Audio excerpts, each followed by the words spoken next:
Dad bods. What have you learned about dad bods? So every once in a while on social media, people will post a picture or, basically one of those body fat comparison pictures that you often see if you follow bodybuilding and all of that, where it shows like, here's someone with 30%, here's someone with 25%, here's someone with 20, and so on. And it will get down to, guys who are stage lean, who are just jacked and very lean. And if you ask women, which body do you prefer? A lot of women will say, I prefer the dad bod, right? Which is a guy who maybe is a little bit in shape, but not very much. And this seems to be something that women pretty consistently say. But, there's a lot of discourse on that. Like, is that true? And so I asked women, I said, why do you like the dad bod? Why do you not like these other bodies? Because we also see that these other bodies do emerge in female fantasies. For example, the covers of romance novels, which is kind of the erotic material consumed by women, those are not dad bods. Those are usually someone who looks like a fitness model. You see, Chippendales dancers. You see, for example, the calendars with the sexy firemen. Anytime women consume kind of a visual erotic material, even if it's very light, it tends to be someone who actually is kind of jacked and all that. And the men are described the same way within those novels. They don't tend to be described as a dad bod. They tend to be described as someone who is tall and, kind of lean. He's got abs and that sort of a thing. So I asked women, why do you like this dad bod? And a lot of it was like, the bodybuilder comes across as narcissistic. He would make me insecure. He might cheat on me. So there's kind of a lot going into that it's like, do women prefer these dad bods? Perhaps because they signal some kind of comfort. They're not as threatening to women. And even the idea of a man who's more muscular and larger, evolutionary women have a trade-off in their selection of mates. A strong man who's tall and physically imposing can protect them, but he also represents more of a physical threat to them at the time. So you have a lot of different converging things that might make a lot of women say, I would prefer the dad bod, someone who makes me feel comfortable in a sense, as opposed to like the really jacked fitness model kind of guy. When you're saying that women some say that they prefer the dad bod over the stage lean guy, what about if they're given a much more normal, 10%, 11% body fat guy who has a good amount of muscle mass? What happens to the skew if you get rid of the extreme sort of bodybuilder body? Do you know? Well, it's very rare that women, if they see the extreme bodybuilder, they very rarely seem to say like, that's it. It tends to be more of the leaner kind of fitness model, but still much more muscular than the average man. But still, in that case, they tend to say, I don't want that. I want kind of the fluffier guy. What sort of body fat do you think they end up settling on? Can you remember? I would think it would be between 20 and 15. Wow. All of the guys on a permacut. You don't need to do it anymore. Just cheesecake yourself into a new relationship with a hottie. Yeah, I remember one of my friends who's been through all manner of different fitness pursuits. He's done weightlifting, he's done powerlifting, he's done bodybuilding, he did fitness modeling. Good looking kid. And his ex-girlfriend, who he's no longer with anymore, perhaps this is a contributing reason why, once said to him as he was prepping for a show and sort of dialing in his body and getting down to be super lean, she said, I've never been happier with you than when you were powerlifting. And for anybody that knows what powerlifters look like, they're in that sort of 15 to probably maybe even 25%, as you get up toward the super heavies. They're fluffy. They're a fluffy bunch. And yet she said that she'd never been happier than when that was the body type that he presented with. And I think, a concern about intrasexual competition, about mate poaching,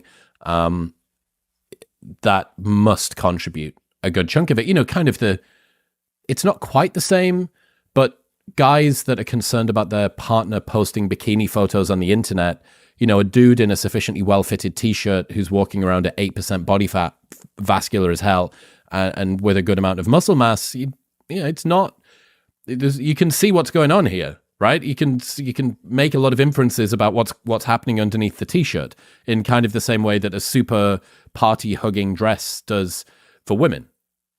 Exactly, yeah. And something else kind of related to that in the research is individuals who have partners who are more attractive, if they're men or women, they experience more jealousy. So it could be that if someone is more conventionally attractive, they're going to be getting more attention. Perhaps it evokes more jealousy. They're going to be afraid, like you said, of mate poaching.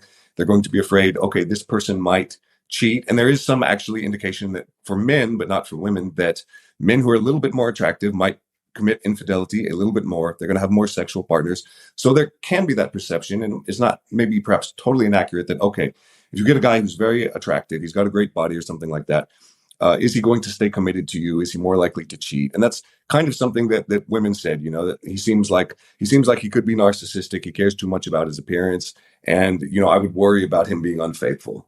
Yeah, I've always thought about this, that somebody that's in good condition physically, it says an awful lot about them beyond simply what it's going to feel like to get them naked in bed.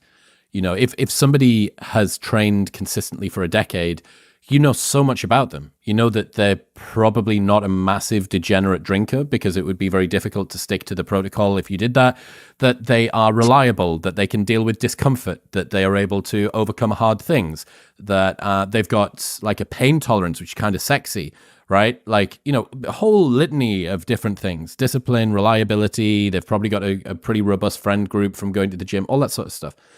And that you tell that. But it's kind of a little bit like a hidden signal, because the only people that really know that are other people that also go to the gym. And it's not the first thing they think. The first thing they think is, look at the nice shoulders or the good ass or whatever it is that they're looking at. But the people that have spent enough time decoding what this means, and I do think that it probably percolates somewhere in the back of your mind, is that's probably quite a reliable person.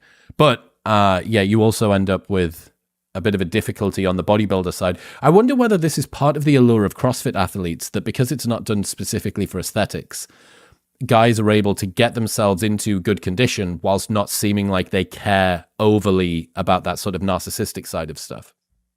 Yeah, that could be, because there was that perception as well that it's kind of a vain behavior. And in that sense, almost an unmasculine behavior is what some people said, that, it's like you should not care so much about your appearance as a man, basically. It's almost a feminine. But if you're jacked from doing Brazilian jiu-jitsu or chopping wood or doing some other thing, your body has come along as a byproduct of a pursuit that you actually care about. So I remember a while ago, and I got a lot of stick for this on the internet, I remember reading a study, a theory that said, one of the reasons why women prefer dad bods is this caloric choice idea. So a man that is really good looking and like lean and in good condition, if you give him 1 calorie, there are more avenues open to him outside of his committed relationship and his family to which he could spend that calorie, right? So the resources have more different angles for him to go down, because there's going to be other mating opportunities, so on and so forth. Whereas the guy that was the soft, fluffy dad bod would presumably have more doorways of potential infidelity closed to him, which actually means that it was that dad bods are an indication of better dads, was the thought, that he's not going to spend his calorie trying to chase after some 21-year-old because she doesn't care about him. So I thought that was another interesting kind of second order effect of the way that women perceive their current mate's level of potential strain. Yeah, exactly. Yeah. And what you said there, dad bods are indicative of better dads. I think that's very insightful and important, because yeah, it is kind of a contrast between long-term versus short-term mate selection. When people, women have a strong orientation toward long-term. Very few women have a strong orientation towards short-term. So when you see women express their preferences, they're often talking about in the context of, who would I date? Who would I like to have a relationship with? Perhaps not as often as, who would I like to have a one-night stand with? And maybe that's why we see dad bods selected. If you post those pictures, they'll say, yeah, this is kind of what I would like. They're thinking about long-term, but then you maybe see the more ripped, jacked guy appear as a character in female fantasies where it's more sexually oriented, because within the context of a fantasy, it's safe. But that doesn't mean that that same man would be safe in the context of a real life relationship.